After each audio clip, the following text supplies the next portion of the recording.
Дәл қазір бұл робот машинаның сыртын пленка жапсырып жатыр. Роботтың біздің нарыққа кіруі сіздің қызметкерлеріңіздің қатарын қысқартып тастамай ма?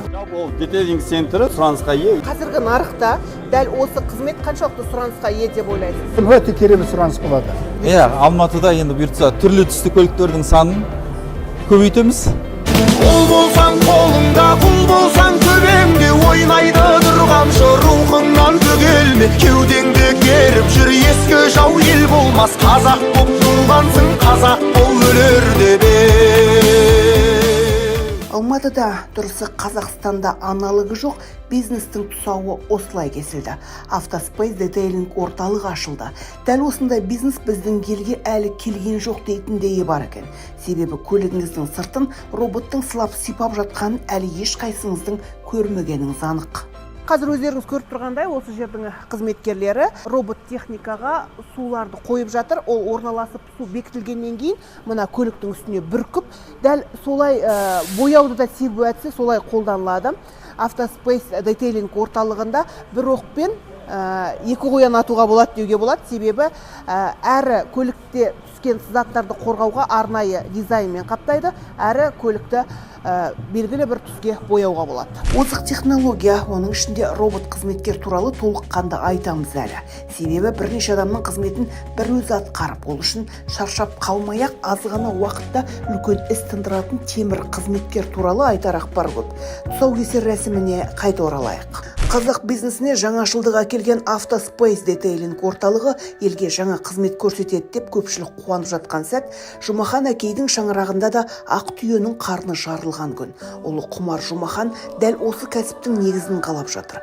Қазақстанда тұңғыш рет ашылып жатқан робот детейлинг қызметін көрсету орталығы кәсіпкер Құмар Жұмаханның әкесі Жұмахан Ақсақалдың ақ батасымен ашылды. Нығая берсін бірліктерің, жүлделі болсын жүйріктерің, сенімді болсын серіктерің, пайдасыз білімнен сақтасын, тойымсыз жылымды әпістен сақтасын, пайдалы білім берсін, механасыз өмір берсін, таусылмайтын қазыналы ырыздық несібе берсін. Осындай мына жаңалық ашып, Қазақстанымызды гүлдендіріп, көркейтіп, ел қатарына қосуға Алла нәсіп етсін. Әмин. Жаңа кәсіптің есігін алғаш аттап, тұсауын кесіп, тіпті көрсетілер қызметіне кезекке тұрып алғандар да қарапайым азаматтар емес екен. Әрқайсысы шетінен сен тұр, мен атайын дейтіндей кіл мықты кәсіпкерлер. Реті келгенде танымал кәсіпкер Сырымбек Таудан дәл осы күні тұсауы кесіліп жатқан бизнес туралы аз кем тілдестік. Жалпы ол детейлинг центрі соңғы бір мен білетін 7-8 жылда қатты сұранысқа ие, өйткені адамдар өз көлігін жақсы көре бастады. Екіншіден, қымбат көліктерді қорғай бастады. Үшіншіден, адамдар бұрынғыдай бір түспен емес, көліктердің түсін ауыстырып жүруге енді сәнге айналды десем болады. Ол өте сұраныста. Жалпы 10 жылдан бері кәсібін бақылап жүрсіз. Бүгінгі кәсібіне қандай баға бересіз? Жалпы бір адам, мен Құмардың қай жерін ұнайды? Осы апта саласында автомода деді, 3D полик деді. Осы бір саланы терең зерттеп жатыр. Сондықтан 10 жыл бойы терең зерттеген, осы саланы зерттеген маған өте қатты ұнады.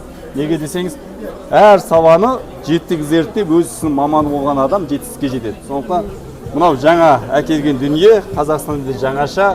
Бұрын пленканы қолмен жапсыратын болса, қазір робот оны бояу ретінде шашып беріп жапсыру. Енді мен жаңа сыртта тұрған көлік тексеріп көрдім. Таспен сызып көрдім, темір щеткамен щеткалап көрдім. Өте сапалы, қалың. Екіншіден, көп адамдарда мынандай, мен көлікті сатқан кезде құнын жоғалтқым келмейді дейді. Сол кезде алып тастаса, астындағы көлікке ешқандай зияны болмайды екен. Сондықтан Құмардың бұл ісіне сәттілік тілейміз. Құмар деген кім? Түсіндірейік. Кәсіпкерлер ортасында бұл таныс есім. Құмар Жұмахан. Даму бизнес групп бизнес қауымдастығының мүшесі. Бизнесте жүргеніне 10 жылға жуықтап қалған азаматтың қай кәсібінен болмасын, оның ұлтын сүйетіні көрініп тұрады. Айтайық, алдымен ол көлікке арналған қазақша жабулар жасап шығарды. Ою-өрнекпен көмкерілген отандық өнім туралы, онда да көлік жабындылары туралы көбіңіз білетін шығарсыздар.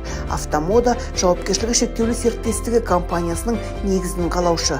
Ева 3D қаптар және автоқаптардың ірі өндірушісі. Бүгінде бұл компанияның өндіріс бойынша 32 өз цехы бар. Ал Қазақстан бойынша Ева 3D қаптар және автоқаптардың 100-ден астам цехын шикізатпен қамтамасыз етеді. Қуырдақтың көкесі ұлттық мейрамханасының да басшысы болды. Ал бүгін кәсіпкер Автоспейс детейлинг орталығын ашты. Дәл қазір бұл робот машинаның сыртын пленка жапсырып жатыр. Ол екі түрлі қызмет атқарады. Толық краскілеу және пленканы жапсыру.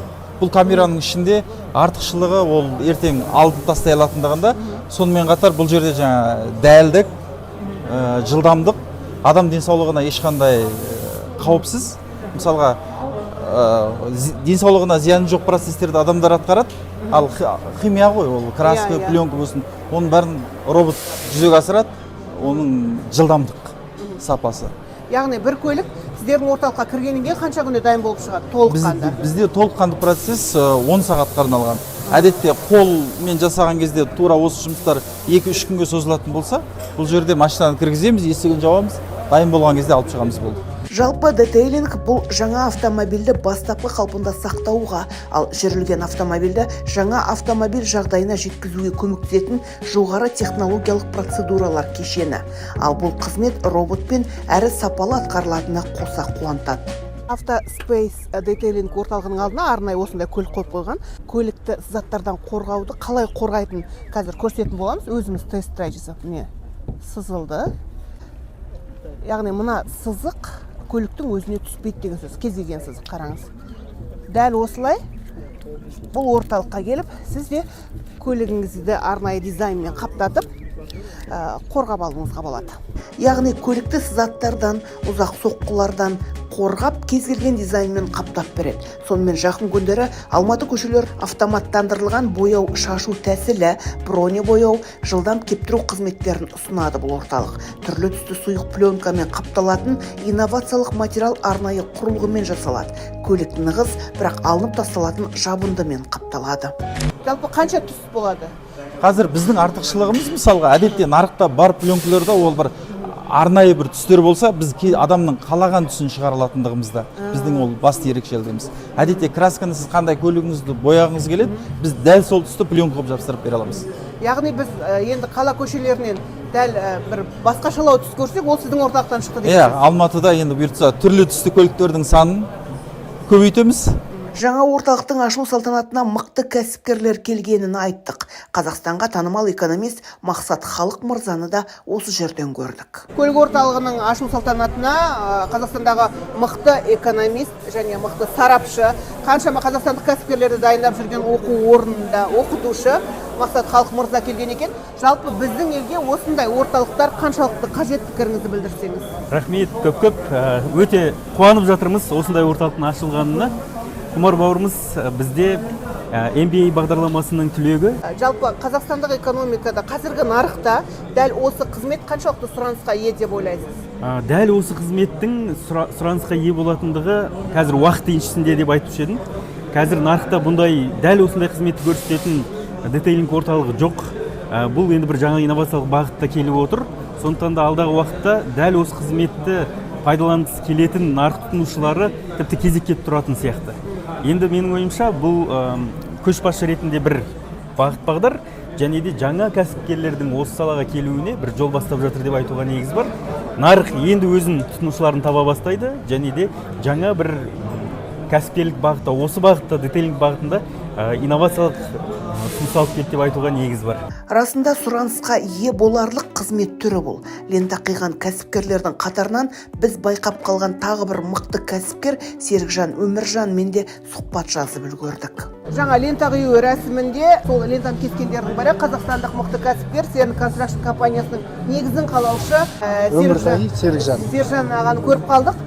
Жалпы дәл бүгін ашылып жатқан бизнес, кәсіп біздің нарықта қаншалықты сұранысқа ие деп ойлайсыз? Бұл енді біздің нарыққа келген заманауи тренд деді ғой, жаңа шығып жатқан. Европа елдерінде шыққан, Қазақстанға бірінші кіріп жатыр. Сондықтан бұл деген біздің сұраныс өте көп болады. Өйткені әрқайсы машинаны әртүрлі өңде мінгісі келеді, әртүрлі өзінің ұнатқан өңін жақсартқысы келеді. Сондықтан бұл өте жаңашылық болып жатыр. Екінші бір ерекшелігі, бұда робот жасайды. Көріп тұрсыздар ғой. Бұл деген сөз жұмыс кадр мәселесінде бір жағы шешіп жатыр деген сөз. Сондықтан бұл заманауи неде біздің өзіміздің жігіттер әкеліп жатқанына қуаныштымыз. Өйткені қазақ бұрын тұлпарға деп атқазды, темір тұлпарды мықты игеретін заманға жетті, сондай жақсы бір тренд келіп жатыр, соған өте қуанып жатырмыз. Жалпы алдағы уақытта өзіңіздің де көліктеріңіздің түсін өзгерту ойыңызда бар ма? Дәл осы орталықтың клиенті болу туралы. Мен жолдасымның машинасын ол жерге қойып қойған негізі. кезекке қойып Иә. И достарымыз бар, уже 2-3 адам заказ беріп күтіп отыр осыны. Ашылуын күтіп, одан кейін уже очередь бойынша істететін болады осында. Мен ойлаймын, өте керемет сұраныс болады. Өз көлігіңіздің түсін өзгерттіңіз? Мен өзім жолдасымдікін өзгертемін. Өзімдікі пока өзіме ұнайтын себеп. Егер ұнайтын себеп болса, өзгертуге тура келеді, өзгертеміз, проблема жоқ. Жақсы. Жаңа біз байқағанымыз, бұл тек қана көліктің түсін өзгертпейді екен. Қорғаныс қабатына тестке қатысып көрдіңіз ба? Таспен сырып? Иә, бұл пленканы таспен сырса, темірмен сырса да ол неғымайды қайтадан полировка жасаса өзінің реттілігіне келеді. Бір жақсы. Одан кейін пленканы алып тастаса, астындағы бұрынғы свет ешқандай зиянсыз. Сонысы жақты. Одан кейін бір жерде комплексіне қарауға болады да. Бұл жерде салонды да жасайды. Ескі кожасы тозғандарды 2008-ден жоғары машиналардың көбі тозып кеткен мысалы. Салонды полностью 3D бар кожамен қаптап, салоннан сыртқы дизайнына дейін ұйымдастырған бизнес қой.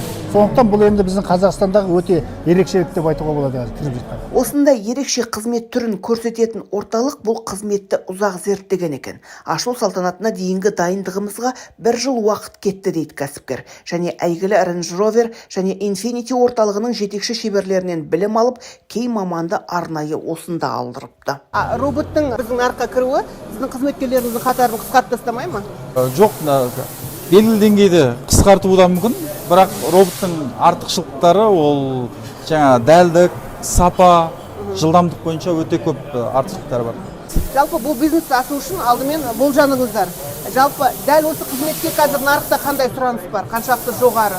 Енді біз осы көлік саласындағы басқа қызметтерді осыған дейін жүзеге асырып келдік. Бұл біздің соңғы қойған бір өніміміз, өте жақсы сұранысқа ие, статистика бойынша өсу қарқыны. Біз жұмыс жасайтынымыз көлік ол бірінші нарық болса, екінші нарық болып саналамыз. Әдетте екінші нарықтың жаңағы нарықтағы сенімділігі ол көлік шығарудан да үлкен. Сондықтан жаңа көліктер көбейіп жатыр. Ескі көліктерді қалпына келтіру, жаңа көліктерді ұзақ ғұмырын ұзарту, сақтау бойынша біз қызмет көрсетеміз. Жаңа тест-драйвтан байқағанымыз, яғни бұл көліктерге тек қана бояу түрін әдемілеу емес, кәдімгі толық қорғаныс қабаты ретінде қолдануға болады бұл бояу. Ең бірінші қызметі ол қорғаныс қабатын жапсыру, көлікті ұзағырақ сақтау үшін. Екіншілігінен ол әдемілік, эстетикалық тұрғыдан. Ендеше жаңа көліктердің ғұмырын ұзарту, сақтау бағытында қызмет көрсететін орталықтың қызметіне жүгінгіңіз келсе, Автоспейс детейлинг парақшасына жазылып алыңыз. Немесе Алматыда орналасқан Баянауыл шағын ауданы 62-1 мекенжайына барсаңыз болғаны. Карситидің дәл жанында орналасқан. Бүгінге осы. Қол болсаң қолыңда, құл болсаң төбеңде, ойнайды тұрғанша рухыңнан бөгелме. Кеудеңді керіп жүр, ескі жау ел болмас. Қазақ боп туғансың, қазақ бол өлерде де.